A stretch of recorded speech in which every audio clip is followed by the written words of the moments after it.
T-minus 30 seconds.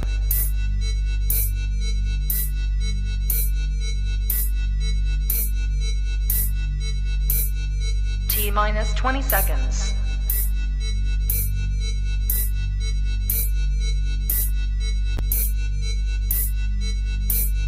10, 9, 8, 7, 6, 5, 4, 3, 2, 1, 0.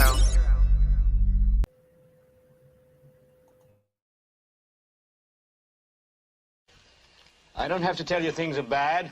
Everybody knows things are bad. It's a depression. Everybody's out of work or scared of losing their job. The dollar buys a nickel's worth. Banks are going bust. Shopkeepers keep a gun under the counter. Punks are running wild in the street, and there's nobody anywhere who seems to know what to do, and there's no end to it. We know the air is unfit to breathe, and our food is unfit to eat. We sit watching our TVs while some local newscaster tells us that today we had 15 homicides and 63 violent crimes, as if that's the way it's supposed to be. We know things are bad, worse than bad. They're crazy. It's like everything everywhere is going crazy, so we don't go out anymore. We sit in the house, and slowly the world we're living in is getting smaller, and all we say is, please, at least leave us alone in our living rooms. Let me have my toaster and my TV and my steel-belted radios, and I won't say anything. Just leave us alone. Well, I'm not going to leave you alone. I want you to get mad.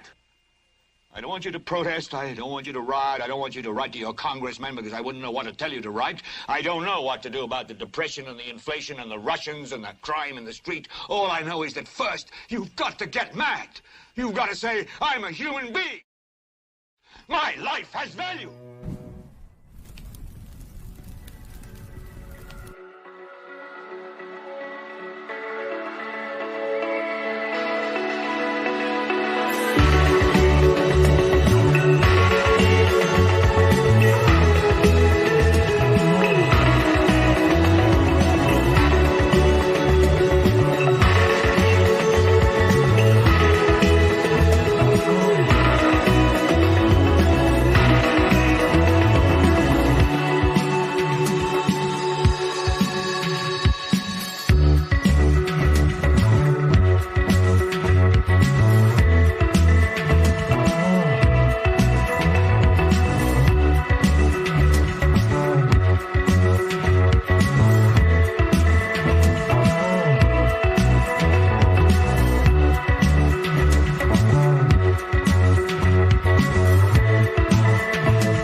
Good morning, good afternoon, good evening once again. Welcome to Global Watchman News. My name is Lori Spahn. I hope you guys are all doing well again. If you're in live chat, we do have to keep it family friendly. There will be moderators in there to make sure that we stay within the terms of service put forward to us by the platforms we're utilizing today. If you're new to the channel, welcome. Take a minute to hit that subscribe button. Hit that bell so you know when we go live. So guys, we're going to talk a little bit today about something that we covered as soon as it happened, and that was the Nord Stream pipeline explosion. If you guys remember, back last year, this was it was in November. I don't remember. Hold on a minute. December of 2022. In Nord Stream mystery, Baltic Sea provides a nearly ideal crime scene as investigators piece together clues. Russia's quietly taken steps to begin expensive repairs on the giant gas pipeline, complicating theories about who was behind September sabotage. Okay, it was September. All right, so so when it happened, there was a lot of speculation that was going around. When we came live, we had information that one of the YouTube channels who pays attention to not only the air traffic over the United States and different countries, but also keeps track of the sea vessels. And he had said that in the, 12, 24 hours prior to the explosion, there was U.S. Navy in the vicinity of where that explosion was in the Baltic Sea. Kind of got ignored, you guys know how news cycles go through. It's there, we talk about it, and then something else will happen and it gets forgotten about, gets put in the closet, and we don't really hear anything else. But recently, a story has come out regarding some information on the pipeline, on the explosion. What is he called? One second, hold up. A veteran journalist, Seymour Hersh, claims that the Nord Stream pipeline bombings were a covert operation ordered by the White House and carried out by the CIA. And Russia, appropriately, is not happy. And it has questions regarding this. U.S. has questions to answer over the Nord Stream explosion.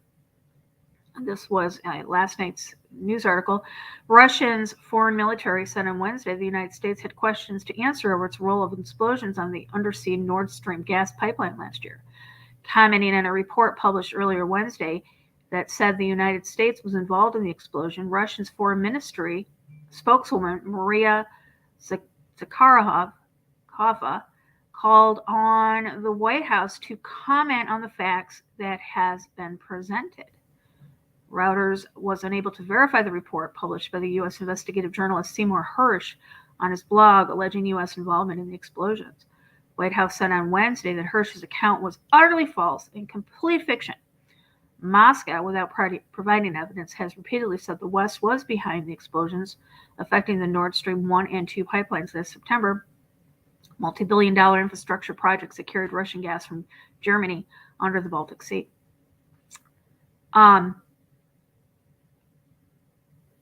So what's going on here is the fact that, as we reported back then, the accusations that it was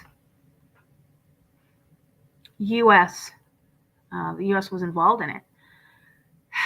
What are the ramifications? Oh, God, come on.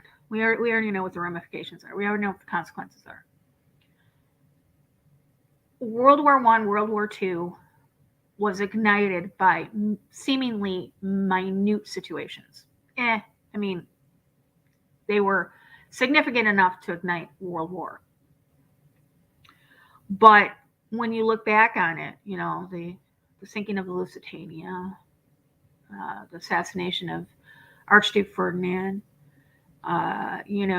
things that spark off World War can be very minute in the grand scheme of things. Something of this significance, I would not doubt if Russia punishes the United States in some sort of way. We have been on the brink of World War III for a number of months now. Actually, a little over a year.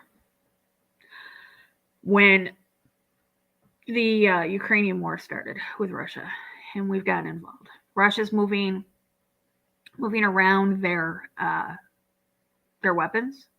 They're moving around their nukes. We talked about this last night. We showed you guys. They are literally surrounding the United States. They're off our east coast. They're off our west coast. We got Iran down trying to display dominance in the Panama Canal. We've got Russia that has been off the coast of Cuba for decades. We've got all of these things happening. We've got this Chinese spy balloon. Watch the last video. I'm going to call it what it is. It wasn't civilian. It was Chinese military. We have them flying over. And I think it was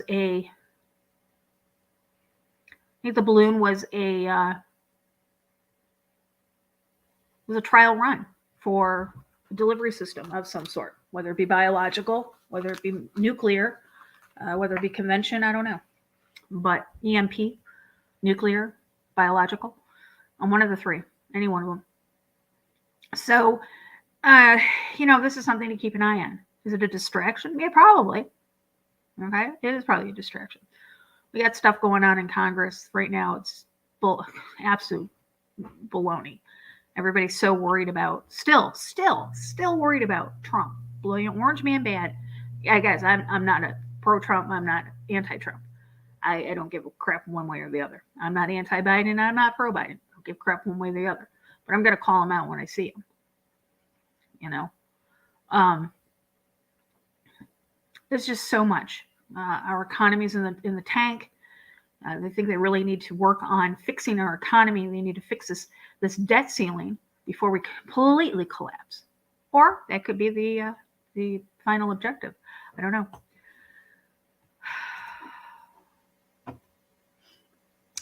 Pull one more thing up here. This isn't going to be long. I'm just going to pull some info here. Rebellion in the U.S. to prevent World War III. CIA deep throat nailed the Nord Stream pipeline bombing operation. Biden gave the order. Guys, did Biden give the order? Well, it wasn't Biden if it was, because you know that he's just the puppet. He's just the entity that is the face of our protests. It says China, the leaders of European state and dozens of other countries are watching with bated breath the ongoing revolt inside the U.S. after a revelation by the famous and Pulitzer Prize-winning American journalist Seymour Hersh that the U.S. blew up the Russian Nord pipeline stream. The planet is facing extremely dangerous developments. Some inside the U.S. are trying to stop World War III before it's too late. How can this happen? Only by impeaching Biden or by impeaching Biden.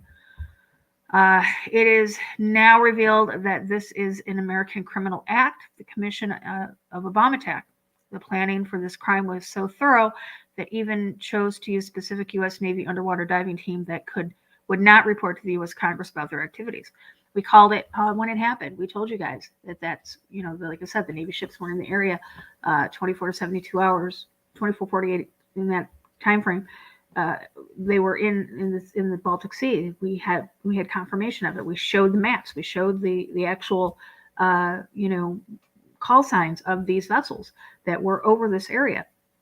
So this is nothing new. This is just confirmation of what we reported. And so we're just going to sit and we're just going to wait. But Seymour Hersh returned to the issue today, stressing that the report on the U.S. sabotage of the Nord Stream is not in dispute. It confirms the reliability of the source that provided him with the data on the involvement of the U.S. in the sabotage of the Nord Stream pipeline. He is someone who knows quite a bit about what's going on, Hersh told TASS. I can't reveal people, obviously, he added. He said he contacted the CIA representative while writing the report. The reporter believes the U.S. government is likely to deny involvement in the sabotage. I'm sure some people in the White House would like Mr. Burns, former CIA director, to issue a rebuttal. So I guess that's what we need to do. We need to see how this is handled, how we respond to it, keep an eye on it, and see if it pacifies or de-escalates the situation that seems to be arising right now over the situation. We're going to keep you guys updated. And, I'll let you guys know what's going on in the meantime. So, all right, that's all I got for you guys. We're going to go back to our regularly scheduled programming. Unfortunately, though, I did have to get rid of the 24-hour chat. I do apologize for that. My computer is not strong enough to handle a chat running that long.